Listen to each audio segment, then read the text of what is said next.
2026 সালের মূল পর্ব এরই মধ্যে নিশ্চিত করে ফেলেছে আর্জেন্টিনার।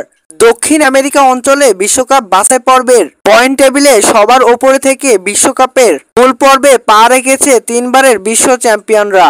সবশেষ বিশ্বকাপে চ্যাম্পিয়ন্স মেসির আর্জেন্টিনার জুনের উইন্ডোতেও খেলবেন দুটা ম্যাচ, যার যাত্রাটা শুরু হবে আগামীকাল সকাল বা ভোর থেকে।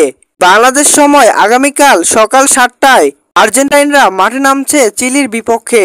যেহেতু মূল পর্বে এরই মধ্যে বা আগে নিশ্চিত করে ফেলেছে আর্জেন্টিনার, তাই এই ম্যাচটি অর্থাৎ চিলির যে ম্যাচটি রয়েছে আর্জেন্টাইনদের সামনে নিয়ম রক্ষার ম্যাচ বটে।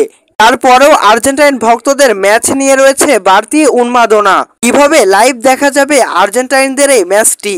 বিশেষ করে ভারত বাংলাদেশে থাকা অসংখ্য ভক্ত সমর্থকরাই আর্জেন্টাইনদের ভক্ত সমর্থকদের প্রশ্ন, কিভাবে লাইভ দেখা যাবে আর্জেন্টাইন এবং চিলির মধ্যকার ম্যাচটি?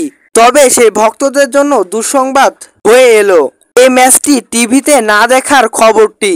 দক্ষিণ আমেরিকা অঞ্চলে বিশ্বকাপ বাছাই পর্বের কোনো ম্যাচই ভারতীয় উপমহাদেশের কোনো টিভি চ্যানেল সরাসরি সম্প্রচার না করায় আর্জেন্টাইন এবং চিলির এই ম্যাচটি লাইভ দেখা থেকে বঞ্চিত হচ্ছে ভক্ত সমর্থকরা।